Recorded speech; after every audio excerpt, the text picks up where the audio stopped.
ಸಿದ್ದರಾಮಯ್ಯನವರು ಸಮಾಜವಾದಿ ಅಂತ ಹೇಳ್ಬಿಟ್ಟು ಮಜಾವಾದಿ ಅಂತ ನಾನು ಹೇಳ್ತಾ ಇದ್ದೀನಿ. ನಾನು ಆರೋಗ್ಯ ಸಚಿವ ಆದ್ರೆ ಪ್ರತಿಯೊಬ್ಬನಿಗೂ 1 ಲಕ್ಷದಿಂದ 1 ಕೋಟಿವರೆಗೆ free of cost health care ಸಿಗಲೇಬೇಕು. ಈಗ ಲಂಡನ್ ಅಲ್ಲಿ ಕಂಪ್ಲೀಟ್ ಆಗಿ ಫ್ರೀ ಆಫ್ ಕಾಸ್ಟ್ ಅಲ್ಲಿ ಇಡೀ ಎವ್ರಿ ಸಿಟಿಸನ್ಸ್ಗೂ ಆರೋಗ್ಯ ಸೇವೆ ಇದೆ. ಬೇರೆ ದೇಶದಲ್ಲಿ ಕೊಡುವಾಗ ನಮ್ಮ ದೇಶದಲ್ಲಿ ಯಾಕೆ ಕೊಡಕ್ಕಾಗಲ್ಲ? 100 ರೂಪಾಯಿದಲ್ಲಿ 60% ಬರೀ ಇದೇ ಕಮಿಷನ್ ಭ್ರಷ್ಟಾಚಾರಕ್ಕೆ ಹೋಗುತ್ತೆ. ನಿಜವಾಗ್ಲೂ ಎರಡೇ ಭಾಗ್ಯ ಬೇಕಾದ್ರೆ, ಒಂದು ಶಿಕ್ಷಣ ಭಾಗ್ಯ, ಇನ್ನೊಂದು ಆರೋಗ್ಯ ಭಾಗ್ಯ. ಈ ಬಿಜೆಪಿ JDS ಕಾಂಗ್ರೆಸ್ಗೆ ಚಮಚ ಮಾಡ್ಕೊಂಡು ನಿಮ್ಗೆ ಏನಾಗಿದೆ ಹೇಳಿ? ನಿಮ್ಗೆ ಏನು ಬದಲಾವಣೆ ಆಗಿದೆ?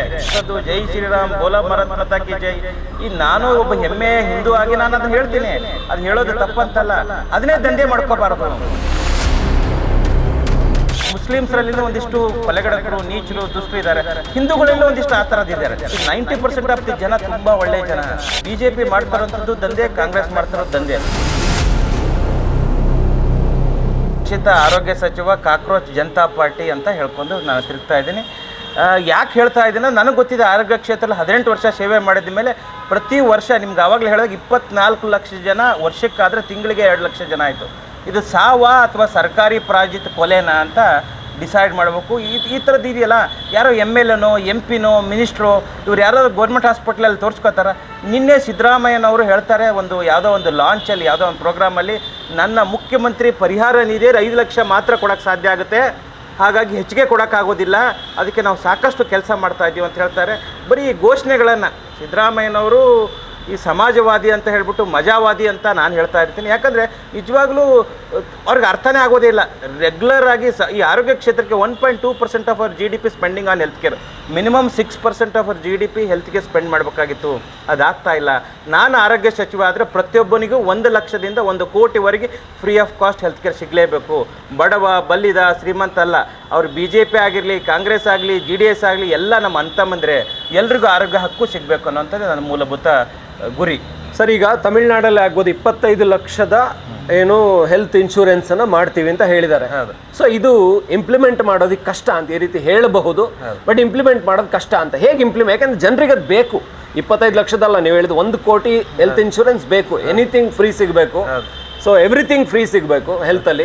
ಸೊ ನಿಮ್ಮದು ಹೇಗೆ ಮಾಡೋಕ್ಕೆ ಸಾಧ್ಯ ಇದೆ? ಇಲ್ಲ, ಸಾಧ್ಯ ಇದೆ. ಇದಕ್ಕೆ ಪೊಲಿಟಿಕಲ್ ವಿಲ್ ಪವರ್ ಬೇಕು. ಕ್ಯೂಬಾ, ಕೆನಡಾ, ಜರ್ಮನಿ, ಫಿಲಿಪೀನ್ಸ್ ಅಂತ ದೇಶಗಳಲ್ಲಿ ಈಗ ಲಂಡನಲ್ಲಿ ಕಂಪ್ಲೀಟಾಗಿ ಫ್ರೀ ಆಫ್ ಕಾಸ್ಟಲ್ಲಿ ಇಡೀ ಎವ್ರಿ ಸಿಟಿಸನ್ಸ್ಗೂ ಆರೋಗ್ಯ ಸೇವೆ ಇದೆ. ಅಲ್ಲಿ ಒಂದೇ ಒಂದು ಪ್ರೈವೇಟ್ ಹಾಸ್ಪಿಟಲ್ ಸಿಗೋದೇ ಇಲ್ಲ. NHS ನ್ಯಾಷನಲ್ ಹೆಲ್ತ್ ಸಿಸ್ಟಮ್ ಅಂತಿದೆ. ಆ NHS ಮುಖಾಂತರ ಕಂಪ್ಲೀಟಾಗಿ ಫ್ರೀ ಆಫ್ ಕಾಸ್ಟ್. ಬೇರೆ ದೇಶದಲ್ಲಿ ಕೊಡುವಾಗ ನಮ್ಮ ದೇಶದಲ್ಲಿ ಯಾಕೆ ಕೊಡೋಕ್ಕಾಗಲ್ಲ? ನಮ್ಮ ದೇಶದಲ್ಲಿ ನಮ್ಮ ತೆರಿಗೆಯಲ್ಲಿ ನಮ್ದು ಏನು ಟ್ಯಾಕ್ಸ್ ಕಟ್ತೀವಿ ಅದರಲ್ಲಿ ಕನಿಷ್ಠ ಅಂದ್ರೂ 100 ರೂಪಾಯಿದಲ್ಲಿ 60% ಬರೀ ಇದೇ ಈ ಕಮಿಷನ್ನು ಭ್ರಷ್ಟಾಚಾರಕ್ಕೆ ಹೋಗುತ್ತೆ. ನಿಜವಾಗ್ಲೂ ಎರಡೇ ಭಾಗ್ಯ ಬೇಕಾದ್ರೆ, ಒಂದು ಶಿಕ್ಷಣ ಭಾಗ್ಯ, ಇನ್ನೊಂದು ಆರೋಗ್ಯ ಭಾಗ್ಯ.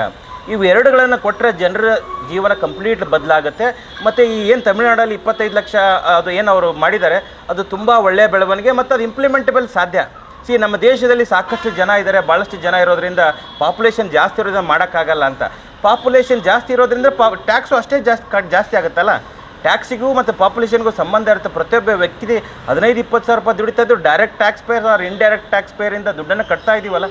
ಸಾಕಷ್ಟು ದುಡ್ಡಿದೆ. ಇಲ್ಲಿ ಇಚ್ಛಾಶಕ್ತಿ ಕೊರತೆ ಮತ್ತು ಸಾಮಾಜಿಕ ಜ್ಞಾನ, ಸಾಮಾಜಿಕ ಜವಾಬ್ದಾರಿ ಇಲ್ಲದೆ ಇರೋದಕ್ಕೆ ಹೀಗಾಗ್ತಾ ಇರೋಂಥದ್ದು. ಅಂದರೆ ಈಗ ಪ್ರೈವೇಟ್ ಹಾಸ್ಪಿಟಲ್ ಮಾಫಿಯಾ, ಕಾರ್ಪೊರೇಟ್ ಹಾಸ್ಪಿಟ್ಲ ಬಿಗ್ಗರ್ ಮಾಫಿಯಾ ಇದೆ. ಅದಕ್ಕೆ ಕಡಿವಾಣ ಹಾಕಬೇಕು, ರೇಟ್ ಕ್ಯಾಪನ್ನು ಹಾಕಬೇಕು, ರೇಟನ್ನು ಡಿಸ್ಪ್ಲೇ ಮಾಡಬೇಕು. Karnataka private medical establishment authority ಅಂತಿದೆ, ಅದರ ಮುಖಾಂತರ ಕಂಟ್ರೋಲ್ ಮಾಡೋದಕ್ಕಿದೆ. ನಮ್ಮ ಮಾಜಿ ಆರೋಗ್ಯ ಸಚಿವರು ರಮೇಶ್ ಕುಮಾರ್ ಇದ್ದಾಗ ಅದಕ್ಕೆ ಒಂದು ಕಾನೂನು ರೂಪಿಸಿದ್ರು. ಅದಕ್ಕಾಗಿ ಸಾಕಷ್ಟು ಪ್ರೊಟೆಸ್ಟ್ ಆಗಿ ಈ ಪ್ರೈವೇಟ್ ಮೆಡಿಕಲ್ ಮಾಫಿಯಾದಿಂದ ಅದನ್ನು ಸ್ಟಾಪ್ ಆಗಿ ಹೋಯಿತು. ಎಲ್ಲ ಮಾಡೋಕ್ಕೆ ಸಾಧ್ಯತೆ ಇದೆ, ಬಟ್ ಗಟ್ಸ್ ಬೇಕು, ಅದಕ್ಕೆ ಪೊಲಿಟಿಕಲ್ ವಿಲ್ ಪವರ್ ಬೇಕು. ಈ ಸಾಮಾನ್ಯ ಪಕ್ಷಗಳಿಂದ ಅಂದರೆ ಈ JCB ಪಾರ್ಟಿಗಳಿಂದ ಸಾಧ್ಯ ತುಂಬ ಕಡಿಮೆ ಸಾಧ್ಯ. ಯಾಕಂದರೆ ಹೊಸ ರೆವಲ್ಯೂಷನ್ ಸಾಧ್ಯ ಏನಾದರೂ ಯಂಗ್ಸ್ಟರ್ಸ್ಗೆ ಮತ್ತು ಡಾಕ್ಟರ್ಸ್ದು ಅರ್ಥ ಮಾಡ್ಕೋಬೇಕು. ಅವ್ರಿಗೆ ಜನಸಾಮಾನ್ಯ ಜೊತೆ ಕಂಟಿನ್ಯೂ ಇಲ್ಲವೇ ಇಲ್ಲ. ಅವರು 40 ಲಕ್ಷ ಕೋಟಿ, 50 ಕೋಟಿ, 100 ಕೋಟಿ ಖರ್ಚು ಮಾಡಿ ಬಂದಿದ್ದಾಗ ಜನಸಾಮಾನ್ಯರ ಜೊತೆ ಮತ್ತು ಅಧಿಕಾರಿ ಜೊತೆ ಸಂಪರ್ಕದಲ್ಲಿಲ್ಲ. ಬರೀ ಕಲೆಕ್ಷನಲ್ಲೇ ಇರ್ತಾರೆ. ಅವರು 40 ಕೋಟಿ ಖರ್ಚು ಮಾಡಿದವನು ಇನ್ನೇನು ಅವನು 100 ಕೋಟಿ ಖರ್ಚು ಮಾಡಿ ಕಲೆಕ್ಟ್ ಮಾಡಬೇಕಲ್ಲ. ಅವ್ನು 2028 ಇಲೆಕ್ಷನ್ಗೆ ಅವ್ನು ಮಾಡಲೇಬೇಕಲ್ಲ ಫಂಡಿಂಗನ್ನು. ಹೀಗಾಗಿ ಎಲ್ಲ ಸಚಿವರಾಗಲಿ ಇಡೀ ಸರ್ಕಾರನೇ ಈ ಕಲೆಕ್ಷನಲ್ಲಿ ಬ್ಯುಸಿ ಆಗಿಬಿಟ್ಟಿದೆ. ಸಮಾಜಕ್ಕೊಂದು ಟ್ರೀಟ್ಮೆಂಟನ್ನು ಕೊಟ್ಟು ಸರಿ ಮಾಡಬೇಕು ಅಂತಿರೋಂಥ ವೈದ್ಯರು, ವ್ಯಕ್ತಿಗೆ ಟ್ರೀಟ್ಮೆಂಟ್ ಮಾಡಿ ಅವ್ರ ಆರೋಗ್ಯ ಸರಿ ಮಾಡಬೇಕು ಅಂತಿರೋಂಥ ವೈದ್ಯರು ಕೂಡ ನೀವೇ. ಏನು ಹೇಳೋದಕ್ಕೆ ಇಷ್ಟಪಡ್ತೀರಾ? ಇಲ್ಲ, ಖಂಡಿತವಾಗಲೂ ನಾನು ಜನಕ್ಕೆ ಕೈ ಮುಗಿದು ಕೇಳ್ಕೊಳ್ಳೋಂಥದ್ದು, ನೀವೆಲ್ಲರೂ ಪ್ರಾಮಾಣಿಕ, ಸ್ವಚ್ಛ ಪ್ರಾಮಾಣಿಕ ಜನಪರ ರಾಜಕಾರಣ ಮಾಡುವಂಥ ಯುವಕರಿಗೆ ಸಪೋರ್ಟ್ ಮಾಡಿ. ಇದು so-called BJP, JCB party, JDS, Congress, BJP ಈ 3 ಪಾರ್ಟಿಗಳನ್ನು ತಿರಸ್ಕರಿಸಿ ಒಂದು ಹೊಸ ಪಾರ್ಟಿನ ಅಥವಾ ಪ್ರಜಾಕೀಯ ಆಗಿರಲಿ, KRS ಪಾರ್ಟಿ ಆಗಿರಲಿ, ಅಥವಾ ಇನ್ನು ಥರ್ಡ್ ಫ್ರಂಟ್ ಎಲ್ಲರೂ ಸೇರಿ ಮಾಡುವಂಥ ಪಾರ್ಟಿಗಳನ್ನು ಮಾಡಿ ನಾವೆಲ್ಲರೂ ಒಂದಿಷ್ಟು ಬದಲಾವಣೆ ಮಾಡೋಕ್ಕೆ ಸಾಧ್ಯ, ನಿಮ್ಮಿಂದನೇ ಸಾಧ್ಯ. ನೀವು ಭಾಳಷ್ಟು ಜನ ಈ BJP, JDS, ಕಾಂಗ್ರೆಸ್ಗೆ ಚಮಚ ಮಾಡ್ಕೊಂಡು ನಿಮ್ಗೆ ಏನಾಗಿದೆ ಹೇಳಿ, ನಿಮ್ಗೇನು ಬದಲಾವಣೆ ಆಗಿದೆ? ಏನೂ ಆಗೋದೇ ಇಲ್ವ. ನಿಜವಾಗ್ಲೂ ಹೇಳ್ತಾ ಇದ್ದೀನಲ್ಲ, ನಿಮ್ಮ ಸಾಕಷ್ಟು BJP ಪರವಾಗಿ ಹೋರಾಟ ಮಾಡಿರೋಂಥದ್ದು, ಜೈ ಶ್ರೀರಾಮ್, ಬೋಲೋ ಭಾರತ್ ಮಾತಾ ಕಿ ಜೈ, ಈ ನಾನು ಒಬ್ಬ ಹೆಮ್ಮೆ ಹಿಂದೂ ಆಗಿ ನಾನು ಅದನ್ನು ಹೇಳ್ತೀನಿ, ಅದು ಹೇಳೋದು ತಪ್ಪಂತಲ್ಲ. ಅದನ್ನೇ ದಂಧೆ ಮಾಡ್ಕೋಬಾರ್ದು. ನಾನು ಹಿಂದೂ ಅಪ್ಪ, ಹಾರ್ಡ್ಕೋರ್ ಹಿಂದೂ, ನಾನು ನ್ಯಾಷನಲಿಸ್ಟು, ಹಂಗೆ ಅಂದ್ಕೊಂಡ್ಬಿಟ್ಟು ಪ್ರತಿದಿನ ಅದನ್ನೇ ಜಪಿಸುವಂಥದ್ದಲ್ಲ. ಆದರೆ ಕೆಲವ್ರು ಏನು ಮಾಡ್ಬಿಟ್ರೆ ದಂಧೆ ಮಾಡ್ಕೊಂಡು ಮಾಡ್ತಾಯಿದ್ದಾರೆ, ಸಾಕಷ್ಟು ಜನ ಕೊಲೆ ಆಗ್ತಾಯಿದ್ದಾವೆ. ಮುಸ್ಲಿಮ್ಸ್ರಲ್ಲಿನೂ ಒಂದಿಷ್ಟು ಕೊಲೆಗಡಕರು, ನೀಚರು, ದುಷ್ಟರು ಇದ್ದಾರೆ, ಹಿಂದೂಗಳಲ್ಲೂ ಒಂದಿಷ್ಟು ಆ ಥರದ್ದಿದ್ದಾರೆ. ಇವೆರಡೂ ಏನು ಮಾಡಿಬಿಡ್ತಾರೆ, 90% ಆಫ್ ದಿ ಜನ ತುಂಬ ಒಳ್ಳೆಯ ಜನ. ಈ ತಲೆ ಮಾಸಿದವರು BJP, ಕಾಂಗ್ರೆಸ್ದವ್ರು ಏನು ಮಾಡ್ತಾರೆ, ಇದಕ್ಕೆ ಪ್ರಚೋದನೆ ಕೊಟ್ಟು ಈ ಹಿಜಾಬು, ಕೇಸರಿ ಶಾಲೆಗಳನ್ನು ಹುಟ್ಟಾಕಿ ಅವರು ದಂಧೆ ಮಾಡ್ತಾರೆ. BJP ಮಾಡ್ತಾರಂಥದ್ದು ದಂಧೆ, ಕಾಂಗ್ರೆಸ್ ಮಾಡ್ತಾರೋದು ದಂಧೆ. ಈ ದಂಧೆನ ನಿಲ್ಲಿಸಿ ಹೊಸ ರಾಜಕೀಯ ಹುಟ್ಟಾಕೋದಕ್ಕೆ ನೀವೆಲ್ಲರೂ ಸಪೋರ್ಟ್ ಮಾಡಿ. ಆಮೇಲೆ ನಿಮ್ಮೆಲ್ಲರ ಬೆಂಬಲ ಮುಖ್ಯ ಆಗುತ್ತೆ. ನಾವು ಹೇಳ್ತಾ ಇದ್ದು ಡಿಜಿಟಲ್ ಮೀಡಿಯಾ ಅನ್ನೋಂಥದ್ದು ತುಂಬ ಇಂಪಾರ್ಟೆಂಟು. ನೀವೇ ಈ ವಿಡಿಯೋಗಳನ್ನು ಶೇರ್ ಮಾಡಿ, ಲೈಕ್ ಮಾಡಿ, ಕಮೆಂಟ್ ಮಾಡಿ, ಓಪನ್ ಆಗಿ ನಿಮ್ಗೆ ಅನಿಸಿದ್ದನ್ನು ವಿಚಾರಗಳನ್ನು ತಿಳಿಸಿ. ತಪ್ಪಿದ್ರೆ ತಪ್ಪು ಅಂತೇಳಿ, ಸರಿ ಇದ್ದರೆ ಸರಿ ಅಂತೇಳಿ. ಆದರೆ ವೈಯಕ್ತಿಕವಾಗಿ ತೇಜ ಮಾಡೋದಾಗಲಿ ಅಥವಾ ಕೆಟ್ಟ ಭಾಷೆಗಳನ್ನು ಬಳಸೋದಾಗಲಿ ಬಿಟ್ಬಿಡಿ. ಯಾಕಂದರೆ ನನಗೆ ಸಾಕಷ್ಟು ಜನ ದೇಶದ್ರೋಹಿ ಅದು ಇದು ಪಟ್ಟ ಕಟ್ತಾರೆ, ನಾವು ಯಾವುದಕ್ಕೆ ಹೆದರೋದೇ ಇಲ್ಲ ಸರ್. ಎಲ್ಲನೂ ಸಾಮಾಜಿಕವಾಗಿ ಬಿಟ್ಟಿರುವಾಗ ಎಲ್ಲನೂ ಪಾರ್ಟ್ ಆಫ್ ದಿ ಲೈಫ್ ಅಂತ ಅಂದ್ಕೊಳ್ಳೇಬೇಕಾಗಿದೆ. ಹಾಗಾಗಿ ನಿಮ್ಮೆಲ್ಲರೂ ತುಂಬ ಗೌರವಿಸ್ತೇನೆ. ತುಂಬ ಜನ ನೀವು ಒಳ್ಳೆಯವರೇ, ಆದರೆ ನಿಮಗೊಂದು ನಶೆ ಏರ್ಬಿಟ್ಟಿರುತ್ತೆ. ಒಂದು BJP ನಶೆ, ಇಲ್ಲ ಒಂದು JDS ನಶೆ, ಒಂದು ಕಾಂಗ್ರೆಸ್ ನಶೆ. ಈ ನಶೆನೇ ಬಿಟ್ಟು ನಿಮಗೋಸ್ಕರ ನಶೆ ಇರಲಿ, ನಿಮ್ಮ ತಂದೆ ತಾಯಿ ಆರೋಗ್ಯಕ್ಕೋಸ್ಕರ ನಶೆ ಇರಲಿ, ನಿಮ್ಮ ನೌಕರಿಗಾಗಿ ನಶೆ ಇರಲಿ, ನಿಮ್ಮ ವೈಯಕ್ತಿಕ ಬದುಕಿಗಾಗಿ ನಶೆ ಇರಲಿ ಅಂತ ಹೇಳ್ತೀನಿ.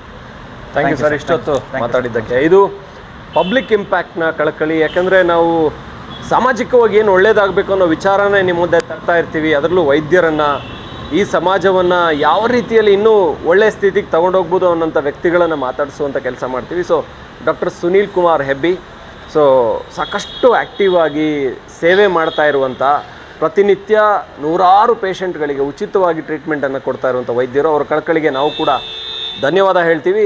ಈ ರೀತಿ ಮತ್ತಷ್ಟು ವಿಚಾರಗಳ ಜೊತೆ ನಿಮ್ಮ ಮುಂದೆ ಬರ್ತಾ ಇರ್ತೀವಿ. ನೋಡ್ತಾ ಇರಿ ಪಬ್ಲಿಕ್ ಇಂಪ್ಯಾಕ್ಟ್. ದಪ್ಪ ಇದ್ದೀನಿ, ಮೆಟ್ಲ ತಿಳಿಯಕ್ ಆಗ್ತಾ ಇಲ್ಲ, ಗಾಡಿ ಓಡ್ಸಕ್ ಆಗ್ತಾ ಇಲ್ಲ, ಆಫೀಸಲ್ಲಿ ಕುತ್ಕೊಳಕ್ ಆಗ್ತಾ ಇಲ್ಲ ಅಂತಿದ್ರಲ್ಲ. ಜೊತೆಗೆ ಎಷ್ಟೋ ಜನ ದಪ್ಪ ಇದ್ದವ್ರಿಗೆ ಮಂಡಿ ನೋವು, ಕೈಕಾಲು ನೋವು ಇರುತ್ತಲ್ವಾ. ಆ ಮಂಡಿ ನೋವು, ಕೈಕಾಲು ನೋವು ಹೋಗ್ಬೇಕು ಅಂತ ಅಂದ್ರೆ ನಮ್ಮ ಜೀನಿ ಸ್ಲಿಮ್ ನ ಯೂಸ್ ಮಾಡಿ ಸಣ್ಣ ಆಗೋದ್ರ ಜೊತೆಗೆ ಮಂಡಿ ನೋವು, ಕೈಕಾಲು ನೋವು ಸಮೇತ ಕಂಟ್ರೋಲ್ ಆಗುತ್ತೆ. ತಡ ಯಾಕೆ ಮಾಡ್ತೀರಾ? ನಮ್ಮ ಜೀನಿ ಸ್ಲಿಮ್ ನ 3 ತಿಂಗಳು ಕಂಟಿನ್ಯೂಸ್ ಆಗಿ ಯೂಸ್ ಮಾಡಿ ಸಣ್ಣನೂ ಆಗಿ ಮಂಡಿ ನೋವು ಬೈ ಬೈ ಹೇಳಿ. ಇಂತಹ ನೈಜ ಕುತೂಹಲ ಭರಿತ ಸುದ್ದಿಗಳು ನಿಮಗೆ ಸಿಗಬೇಕಂದ್ರೆ ರಾಜ್ಯದ ಪ್ರತಿಷ್ಠಿತ ಜನಪರ ಡಿಜಿಟಲ್ ಸುದ್ದಿ ಮಾಧ್ಯಮ ಪಬ್ಲಿಕ್ ಇಂಪ್ಯಾಕ್ಟ್ ಚಾನೆಲ್ ಅನ್ನು ಯೂಟ್ಯೂಬ್ನಲ್ಲಿ ಸಬ್ಸ್ಕ್ರೈಬ್ ಮಾಡ್ಕೊಳ್ಳಿ. ವಿಡಿಯೋ ಇಷ್ಟವಾದರೆ ಲೈಕ್ ಮಾಡಿ, ನಿಮ್ಮಿಷ್ಟದವರಿಗೆ ಶೇರ್ ಮಾಡಿ ನಮ್ಮನ್ನು ಪ್ರೋತ್ಸಾಹಿಸಿ. ಹಾಗೆಯೇ ಫೇಸ್ಬುಕ್ನಲ್ಲಿ ಪಬ್ಲಿಕ್ ಇಂಪ್ಯಾಕ್ಟ್ ಫಾಲೋ ಮಾಡೋದನ್ನ, ಇನ್ಸ್ಟಾದಲ್ಲಿ ಜೊತೆಯಾಗೋದನ್ನ ಮಿಸ್ ಮಾಡಬೇಡಿ. ಜಾಹೀರಾತು ಹಾಗೂ ಬಿಸ್ನೆಸ್ ಪ್ರಮೋಷನ್ಗಾಗಿ ಸಂಪರ್ಕಿಸಿ 9606037450 ಅಥವಾ 9353224116. ಇದು ಪಬ್ಲಿಕ್ ಇಂಪ್ಯಾಕ್ಟ್, ಜನಶಕ್ತಿಯೇ ನಿರ್ಣಾಯಕ.